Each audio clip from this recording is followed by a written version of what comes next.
오늘 말씀은 에베소서 2장 1절에서 5절의 말씀입니다. 같이 한 목소리로 읽겠습니다.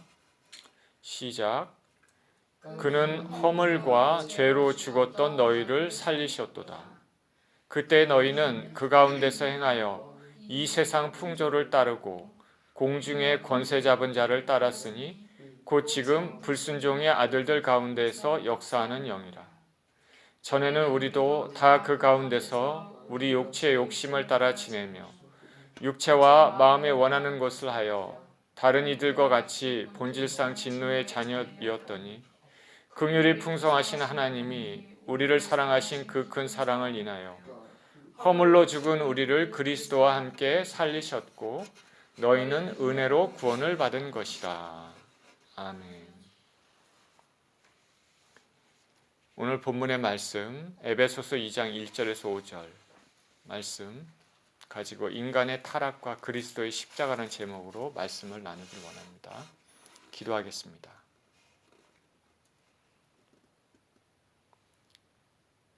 생명의 주님, 죄인 되고 부족한 인생들이 주님 앞에 나와 예배를 드립니다. 거룩하신 하나님 앞에 생명의 말씀을 대합니다. 하나님 아버지, 이 말씀이 우리 심령 가운데 아멘으로 받아들이고 뿌리가 박혀서 귀한 열매를 맺게 하여 주옵소서. 하나님 아버지, 주께서 원하시는 말씀이 전파되고 우리가 들어야 될 음성을 들을 수 있는 시간이 되게 하여 주옵소서. 이 시간을 통해서 하나님만 영광 받으시는 그런 귀한 시간 되게 하여 주옵소서. 우리 주 예수 그리스도 이름으로 기도합니다. 아멘.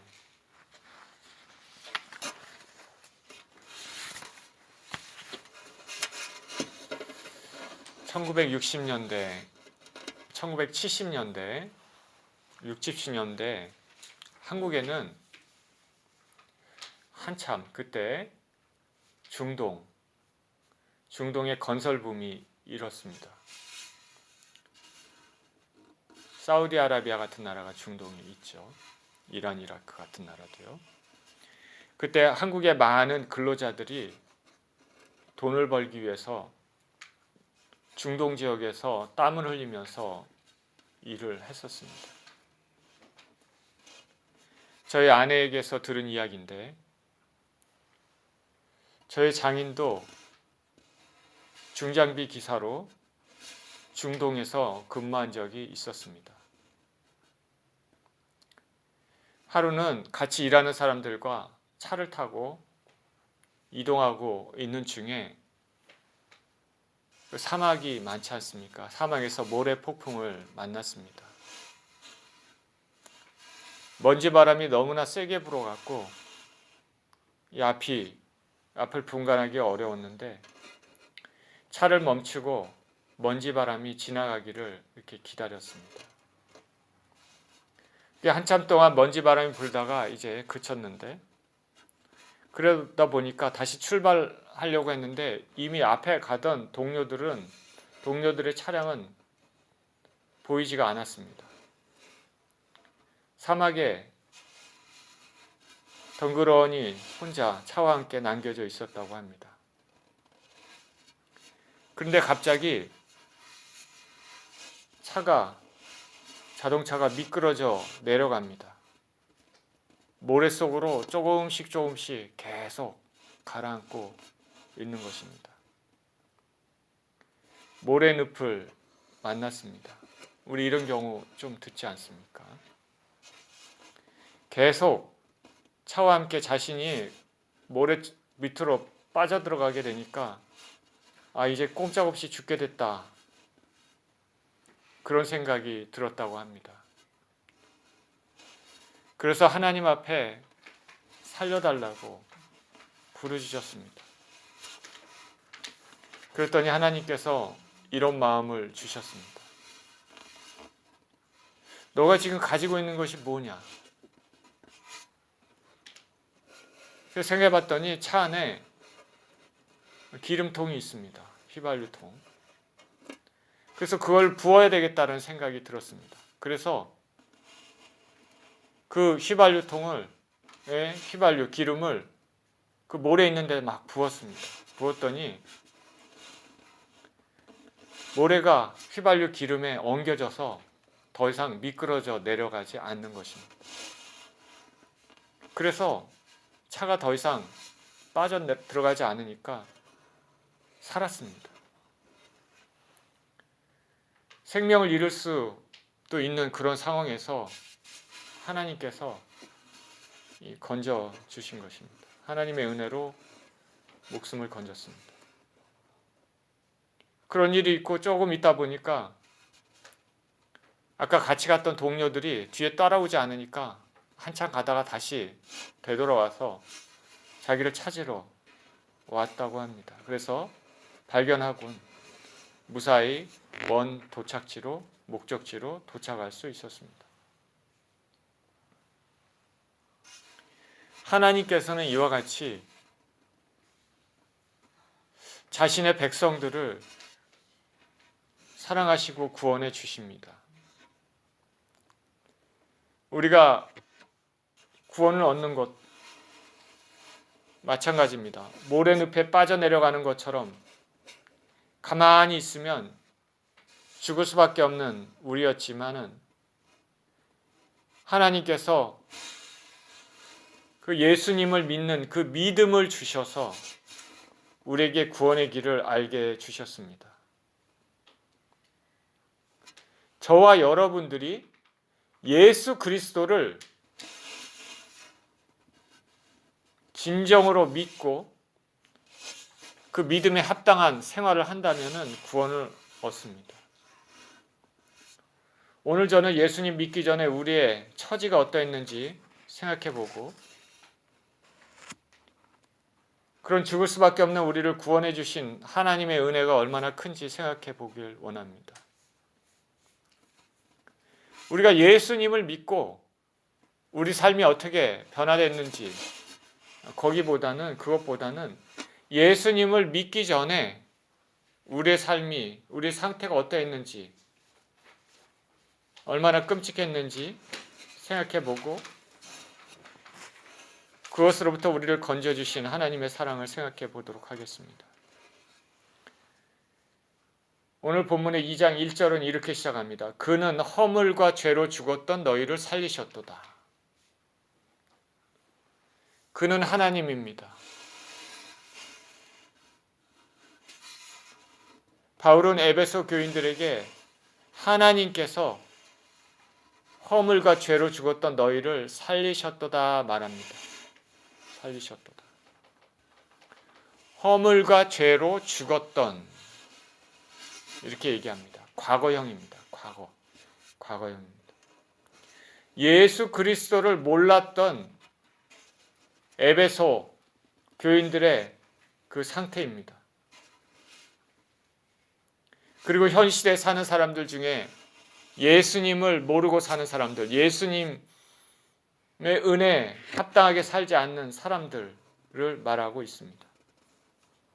이들은 이미 죽은 사람들입니다. 예수님을 알지 못하고 사는 사람들은 멀쩡하게 옷은 입고 다니고 밥도 먹고 잠도 자고 삶도 살고 그러지만 성경은 이미 죽은 자라고 말합니다. 에베소 교인들이 예수 그리스도의 복음, 바울이 전한 예수 그리스도의 복음을 듣기 전에는 모두 그들은 그냥 에베소에 사는 일반 사람들처럼 평상적인 삶을 살고 있었지만 하나님 보시기에는 이미 죽은 자들이었습니다. 한 걸음 한 걸음 멸망길로 걸어가는 사람들이었습니다. 저와 여러분들도 예수님을 믿기 이전에는 이미 죽은 사람들이었고 한 걸음 한 걸음 멸망길로 가는 사람들이었습니다. 사람은 이렇게 구별됩니다. 사람의 실체는 예수님을 진정으로 믿고 그렇게 예수님을 따르는 사람과 그렇지 않는 사람으로 구별이 됩니다. 에베소 교인들이 과거에 그 죽었던 그 이유는 뭐냐면 허물과 죄 때문이라 말합니다. 허물과 죄. 허물과 죄는 거의 동일한 의미를 가지고 있습니다. 허물은 뭐냐면 정도에서 벗어난 것을 말합니다. 진리에서 떠나는 잘못된 경향을 뜻합니다. 죄는 헬라어로는 하말티아라고 하는데 이것은 관역을 벗어났다는 의미를 가지고 있습니다. Missing the mark, missing the target. 그것이 죄입니다. 양궁 선수가 화살을 쐈는데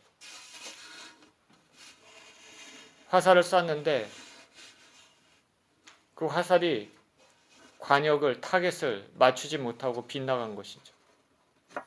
관역에 맞지 않는 것이 죄다라고 말하고 있습니다.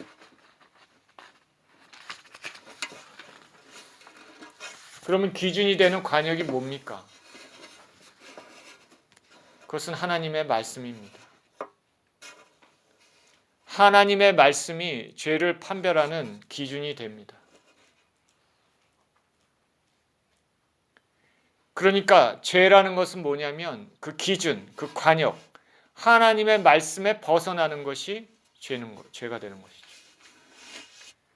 큰 죄도 있고 작은 죄도 있겠지만은 관역에 벗어나면 하나님 말씀에 벗어나면 다 죄입니다. 나는 이 정도는 괜찮아. 그렇게 주장할 수도 있겠지만은 그러나 모든 것을 판단하시는 분은 하나님, 그 하나님의 말씀입니다. 이 하나님의 말씀은 시대가 변하고 문화가 변하고 지역이 변화도 변하지가 않습니다. 하나님의 말씀은 변하지가 않습니다. 그 기준은. 하나님은 우리의 기준에 맞게끔 하나님 말씀의 기준을 내렸다 올렸다 하지 않으십니다.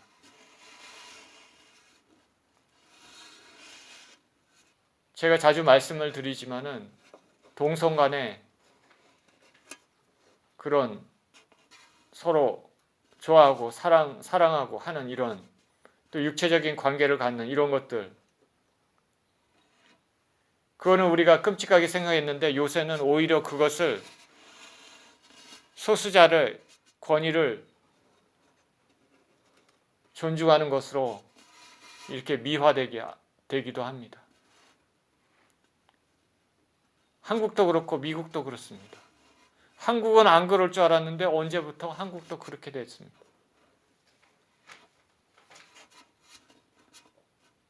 하나님의 무서운 심판을 받게 되죠. 하나님 말씀 변화가 없습니다. 동성애를 즐기는 사람들은 절대로 하나님 나라를 유업으로 받을 수가 없습니다. 성경에 보면 항상 영적인 타락은 성적인 타락부터 시작이 됩니다. 우리가 관례에 따라 행하는 모든 것들도 하나님 앞에 죄가 될 수 있습니다. 이런 거는 해도 괜찮지 않을까? 다른 사람들도 다 하는데. 그러나 그 모든 판단은 하나님이 하십니다. 여러분, 저나 여러분이나 잘 생각해 봐야 됩니다. 죄는 무서운 것입니다. 죄는 우리의 영혼을 파괴시키는 무서운 힘을 가지고 있습니다. 저와 여러분들이 죄에 민감한 사람들이 되기를 축원드립니다. 이 죄, 하말티아라는 것, missing the mark, 이것은 관역을 맞추지 못했다라는 뜻을 가지고 있다고 했는데, 관역을 맞추지 못했다라는 것을 두 가지 측면에서 생각해 볼 수 있습니다.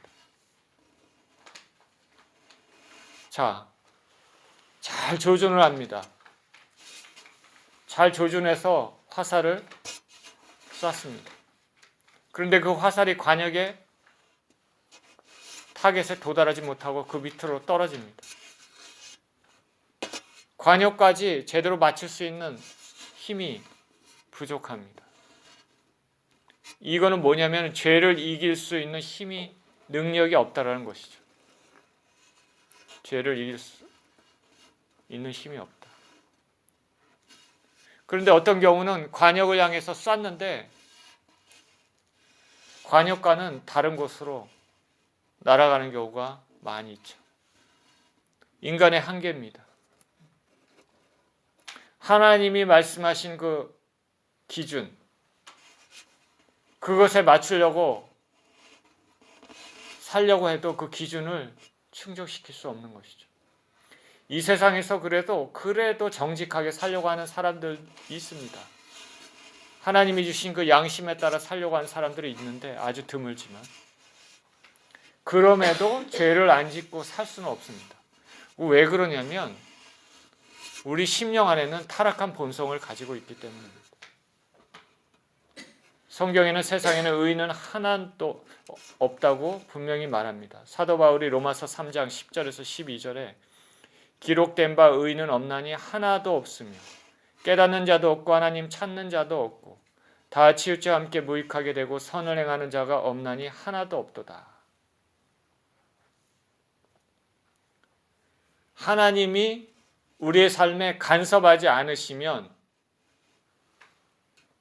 우리가 자발적으로 하나님을 찾고 하나님을 기쁘시게 하는 사람이 한 사람도 없다는 것입니다. 누군가가 나는 죄가 없다고 말한다면 그거는 세상에서 가장 큰 거짓말입니다. 하나님이 간섭하지 않으시면, 하나님이 은혜를 주지 않으시면 우리 인생들은 타락한 본성으로 인해서 다 하나님으로부터 멀어지고 죄 가운데 멸망합니다.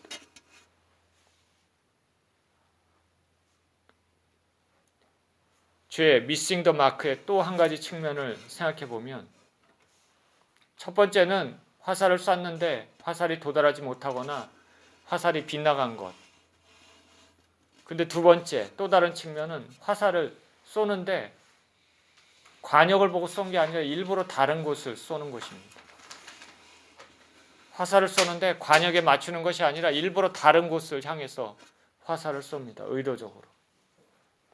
이거 무슨 뜻이겠습니까? 의도적으로 죄를 짓는 것입니다. 잘못된 것임을 알면서도 죄를 짓는 것입니다. 사실 이런 죄는 훨씬 더 중하죠. 무겁습니다. 근데 많은 사람들이 이렇게 죄를 지며 삽니다. 저와 여러분들은 어떨까? 우리 힘으로 죄를 이길 수 없는 것이든 또 의도적으로 죄를 짓는 것이든 그것은 참으로 무서운 결과를 낳습니다. 성경은 죄의 삭은 사망이다 말합니다. 그렇기 때문에 이런 죄된 인생들이 예수 그리스도를 알지 못하고 있다면 이미 죽은 것이나 마찬가지다. 그렇게 성경은 말하고 있습니다. 예수님 믿기 전에, 복음을 듣기 전에 에베소 교인들이 그랬고 예수님을 믿기 전에 우리도 그랬던 것입니다. 여러분 주위에 정말 여러분이 사랑하고 하는 사람들, 예수 그리스도를 믿지 않는 사람들이 있습니까? 그들에게 예수님을 믿을 수 있도록 기도하고 권면하고 그래야 되는 것이죠. 그렇지 않으면 죄된 가운데 그대로 멸망하고 쓸려 내려가는 것입니다.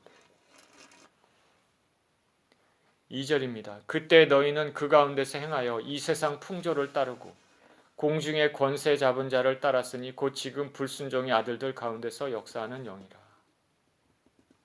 그때 예수님을 믿기 전에 그 가운데서 행해서 이 세상 풍조를 따랐다. 예수님 믿기 전에 사는 그 사람들의 생활 방식이 이렇게 나옵니다. 예수님 믿지 않은 사람들을, 이전 사람들은 이 세상 풍조를 따른다 그럽니다. 이 세상의 풍조, 이 세상의 가치관을 따라 산다. 이 세상 사람들이 중요하다고 생각하는 것을 추구하면서 산다. 이 세상의 너머에 있는 삶을 보지 않는다. 그리고 볼 수도 없습니다. 죄를 죄로 생각지 않고 심판자가 있다는 것도 생각지 않고 삽니다. 보이는 것이 중요합니다. 물질 만능주의 삶을 살겠죠. 땅의 것을 바라보며 삽니다. 무조건 자기가 높아지는 삶을 추구하고 더 많이, 더 높이 섬기기보다는 섬김 받는 것을 좋아하고 개인적인 이기주의, 집단적인 이기주의, 약한 자를 돌보기보다는 자신만을 위해서 사는 삶입니다. 당연히 이런 삶은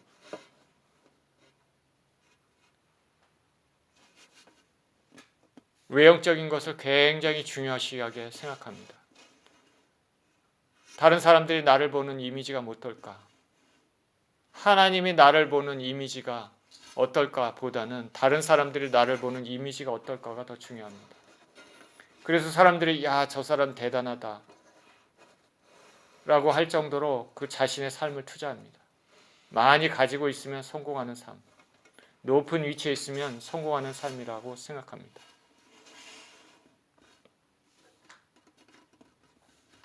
그런데 성경에서는 우리 주 예수 그리스도께서 말씀하시는 것처럼 하나님이 보시는 것은 사람의 외모가 아니고 그 사람의 심령입니다. 심령.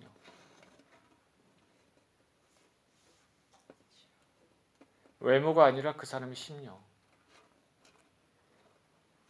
그 사람이 하늘나라에 합당한 사람인가 아닌가 그것을 보십니다. 제가 예수님의 은혜, 심판에 대한 것을 이렇게 곰곰이 생각해 봤는데 이런 이미지가 이렇게 생각이 났습니다. 어떤 이미지냐면 자, 왼쪽에 지옥이 있습니다.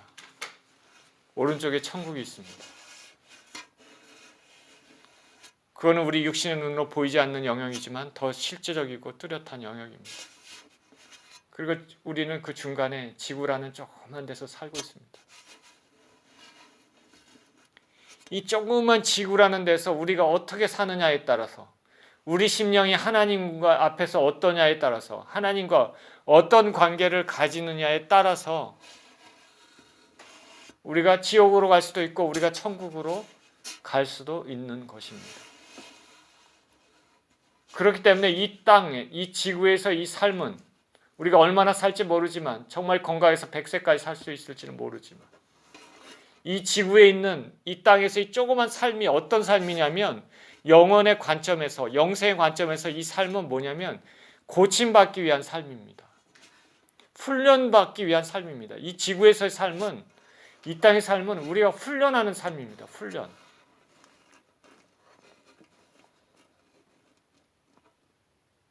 저나 여러분이나 받아들이기 힘들고 이 말씀을 받아들이고 싶지 않은 사람들도 있겠지만은 이 땅에서 삶은 하나님 앞에서 훈련받는 삶입니다.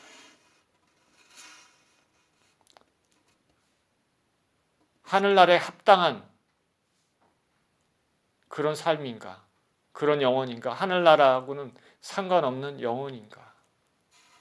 죄로 가득 차 있으면요, 지저분한 죄의 냄새로 가득 차 있는 사람이 천국에 가본다고 생각해 보십시오. 천국하고는 어울리지가 않습니다. 있을 수가 없습니다. 스스로 떨어져 나가게 되는 것이죠. 마찬가지로 거룩하고 예수 그리스도의 피로 깨끗함을 입고 하나님 앞에 성결함을 입고 하나님 말씀대로 살아가는 사람이 지옥에 간다고 생각해 봅시다. 있을 수가 없는 일이죠. 지옥의 그 지저분한 것과 어울릴 수가 없습니다. 우리 각자에 있는 그 영의 상태에 따라 다 정해지는 것이죠. 이 땅에서 삶은 우리가 훈련받는 삶입니다. 트레이닝을 받는 삶입니다. 고침받는 삶입니다.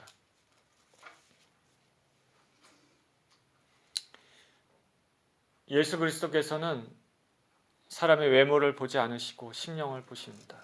하늘나라에 합당한 심령인가 아닌가. 사도 바울은 오늘 본문에서 예수님 믿기 전의 삶을 또 다른 말로 공중 권세 잡은 자를 따르는 삶이라 말합니다. 공중의 권세 잡는 자는 누굽니까? 바로 사단이죠. 공중의 영역에서, 그 보이지 않는 영역에서 인간 영혼들을 파괴시키고 결국 전국적으로 멸망의 길로 끌고 가고 있습니다. 지금도 수많은 사람들이 이 마귀에 이끌려 멸망의 길로 갑니다. 마귀가 계속 심어준 생각들, 이 세상의 가치관 따라 살아라. 사람들이 성공한다는 거 그걸 추구하면서 살아라. 속입니다.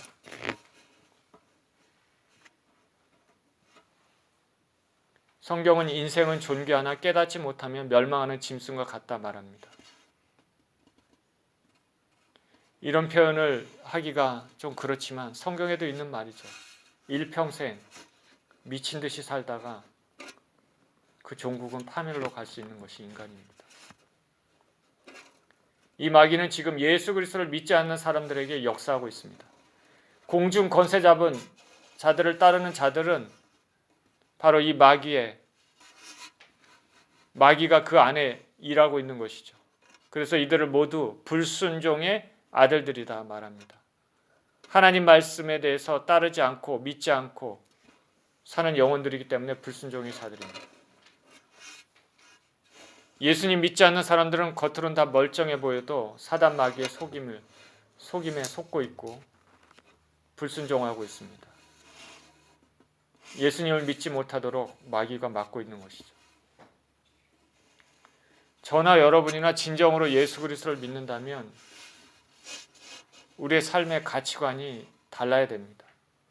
우리가 이 땅의 것을 추구해야 되느냐, 하늘의 것을 추구해야 되느냐, 하나님을 의식하고 사느냐, 아니면 하나님을 무시하고 사느냐. 우리의 삶의 가치관이 바뀌면은 말하는 것이나 행동하는 것, 생각하는 것이 다를 줄 믿습니다. 3절입니다. 전에는 우리도 다 그 가운데서 우리 육체의 욕심을 따라 지내며 육체와 마음에 원하는 것을 하여 다른 이들과 같이 본질상 진노의 자녀였더니. 사도 바울은 더 구체적으로 예수님 믿기 전의 삶을 또 말하고 있는데 그것은 육체의 욕심을 따라 사는 삶이다 말합니다.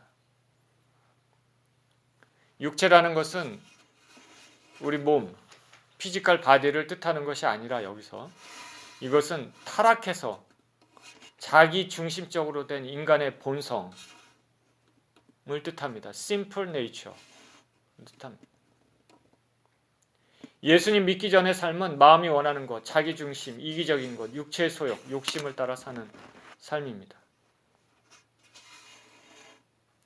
갈라디아서 5장 19절 이하에는 이렇게 말합니다. 육체의 일은 분명하니 음행과 더러운 것과 호색과 우상 숭배와 주술과 원수 맺는 것과 분쟁과 시기와 분냄과 당 짓는 것과 분열함과 이단과 투기와 술 취함과 방탕함과 또 그와 같은 것들이라. 전에 너희에게 경계한 것 같이 경계하노니 이런 일을 하는 자들은 하나님 나라를 유업으로 받지 못할 것이요.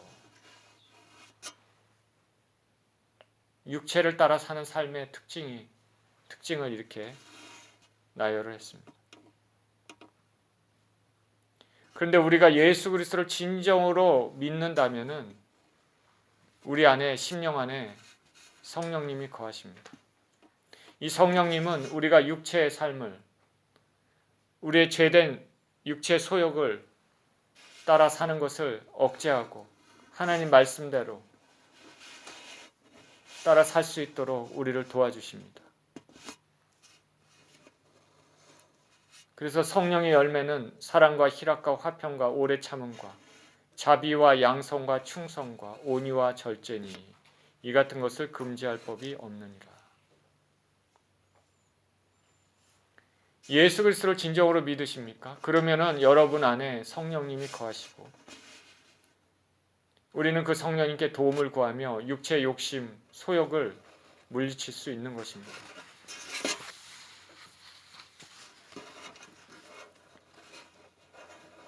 그러나 성령님이 거하지 않는 예수 그리스도가 없는 이전의 삶을 사는 사람들은 본질상 진노의 자녀라 오늘 말하고 있습니다. 하나님의 진노의 대상입니다. 진노는 무서운 것이죠. 사람의 손에 빠져들어가면 우리가 피할 길을 어떻게 찾아보겠지만 하나님 손에 빠져들어가면 피할 길을 찾을 수가 없습니다. 현대는 너무나도 하나님에 대해서 무감각한 시대입니다. 심판에 대해서 생각이 없습니다. 관심이 없습니다.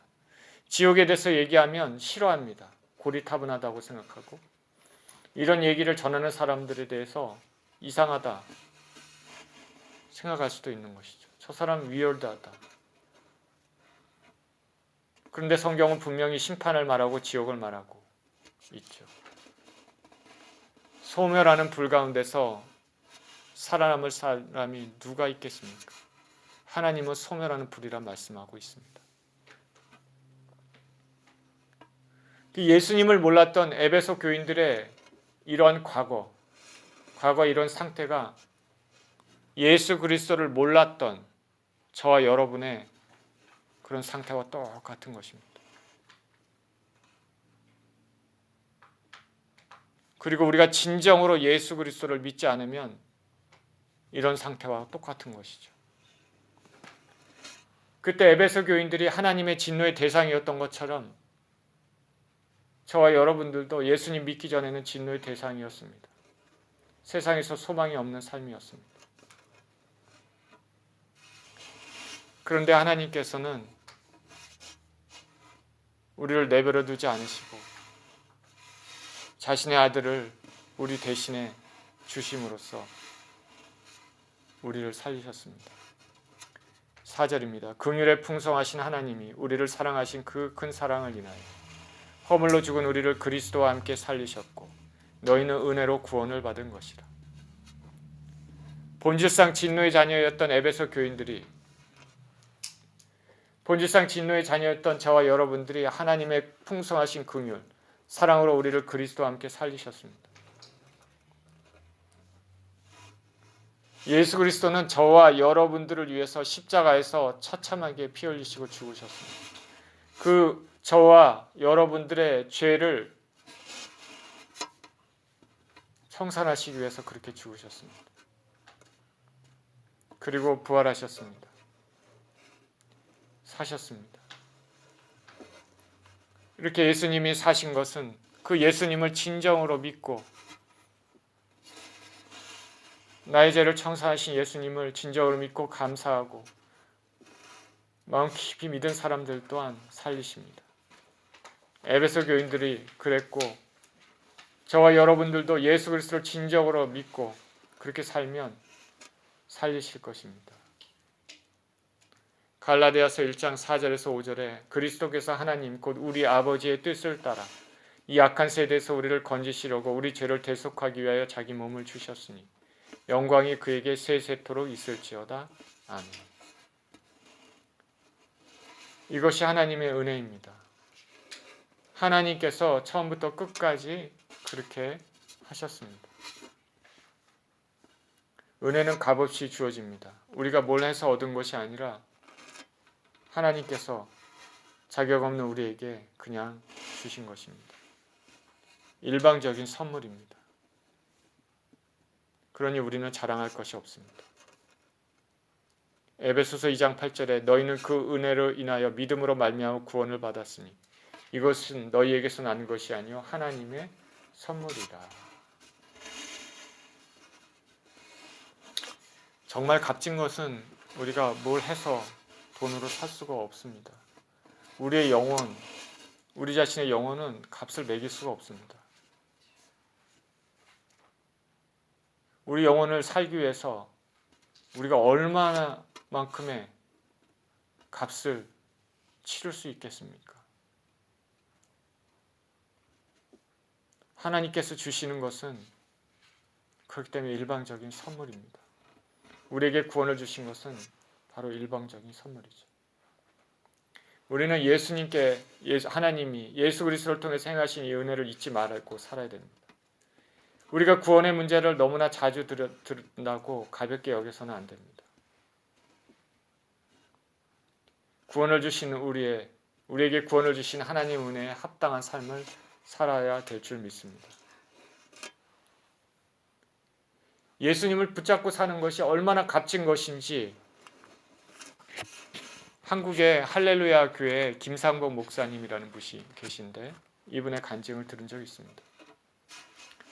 참 성품이 온화하시고 차분하시고 지적이시고 하나님을 참 사랑하시는 귀한 목사님이죠. 이분이 지금 나이가 참 많으신데 이분이 이런 간증을 했습니다. 평양에 산정현교회에 다닌 적이 있었습니다. 평양 산정현교회는 주기철 목사님이 시무했던 교회니까 이분의 나이가 굉장히 많다는 거 알죠. 그래서 주기철 목사님도 보았다고 합니다. 그리고 그 자녀들과도 친구처럼 아주 어렸을 때 지냈다고 합니다. 아주 어릴 때 이제는 해방되고 6.25가 일어나기 전에 그 김일성이 북한을 통치하고 있을 때 그때 공산주의 시대 때 그때 어릴 때 학교를 다닐 때 매를 많이 맞았다고 합니다. 공산주의 시대이기 때문에 학교에서 주일날 학교 오라고 이렇게 얘기를 하면 주일날 교회 가야 되는데 그래서 학교를 안 갔다고 합니다. 그러면은 학교에서 월요일날 학교에 가면 그 불려가서 매를 맞았다고 합니다. 어린 아이가.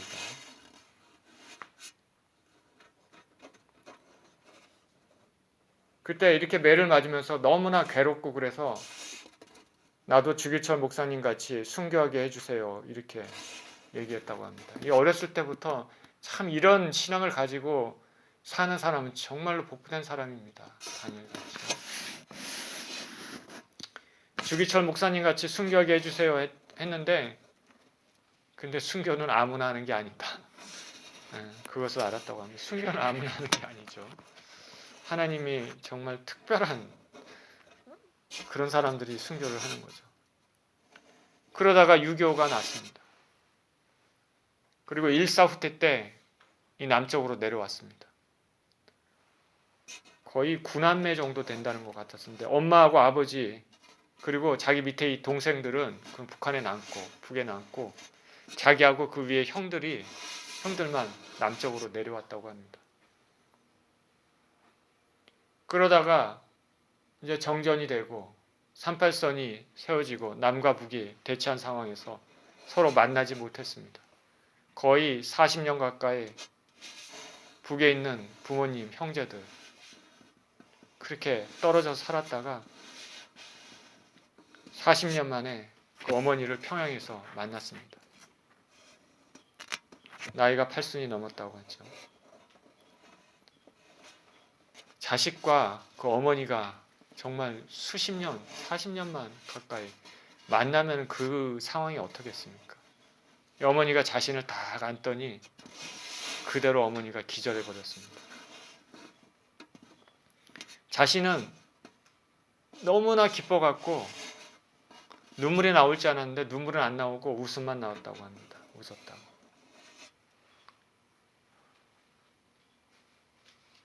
거의 남쪽에서 36년 동안 매일 새벽 기도를 하면서 북한에 있는 가족을 위해서 기도했는데 드디어 응답받는 순간이었습니다. 이 하나님이 그 기도에 응답해 주시는 것이죠. 그래서 어머니가 기절했다가 몇 시간 후에 깨어나고 그렇게 어머니와 같이 그 평양에서 처음 저녁을 보내는데 이 목사님이 어머니에게 과연 믿음이 있는지 없는지 알고 싶어서 요한복음 3장 16절을 기억하냐고 이렇게 물었습니다. 어머니가 나에게 어렸을 때 가르쳐 준 거다. 어머니는 신앙이 있었나 봅니다. 어렸을 때. 그러니까 이 아이가 이런 믿음이 있었겠죠. 근데 어머니는 모르겠다. 그렇게 얘기합니다. 그래서 요한복음 3장 16절을 딱 읽어줬더니 어렴풋이 기억이 난다고 얘기를 합니다. 그래서 첫날은 이 말씀을 암송하면서 목사님이 그 말씀을 설명했다고 합니다. 그리고 둘째 날은 사도신경에 대해서 서로 얘기하고 셋째 날은 주기도문에 대해서 얘기하고 그랬더니 어머님 가운데 있던 그런 것들이 이렇게 살아나고 있다고 했다고 합니다. 마치 화로에 잿더미가 가득 차 있는데 바람을 후 하고 입을 부니까 잿더미 다 날리고 그 안에 불씨가 살아나는 것처럼 그랬다고 합니다.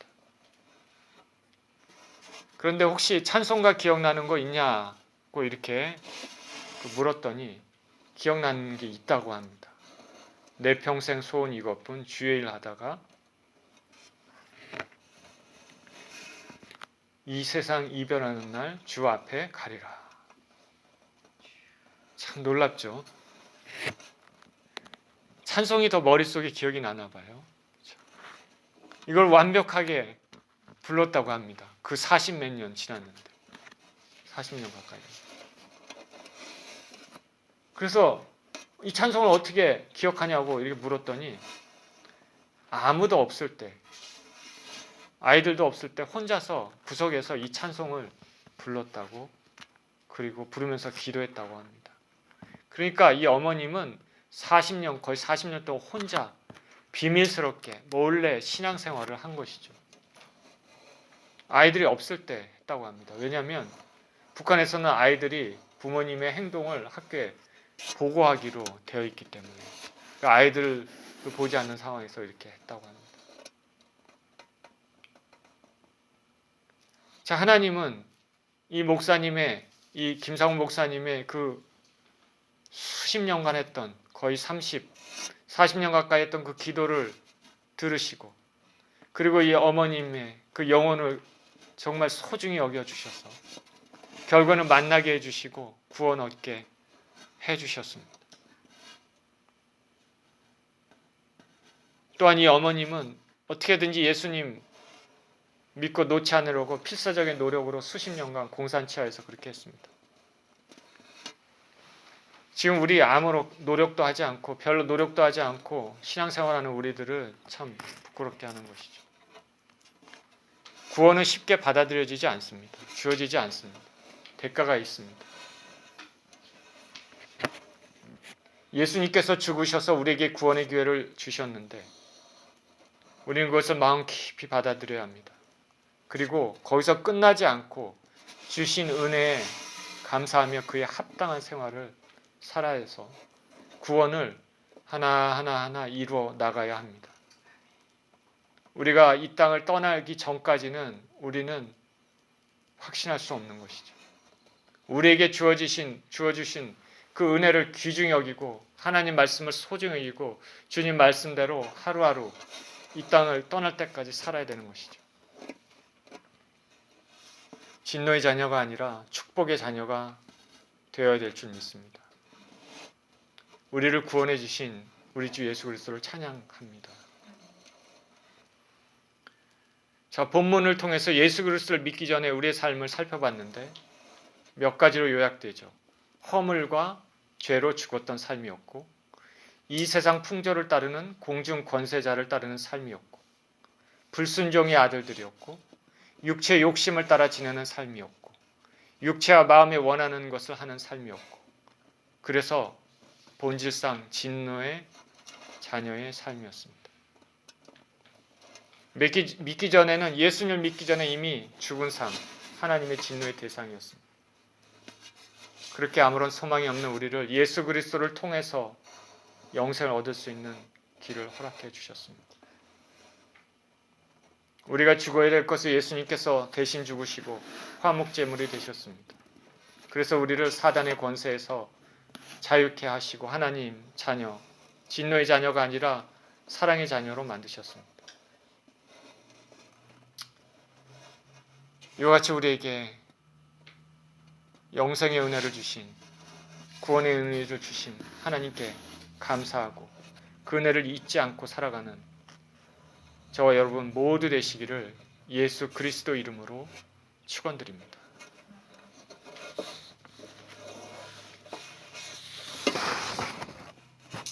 In today's passage,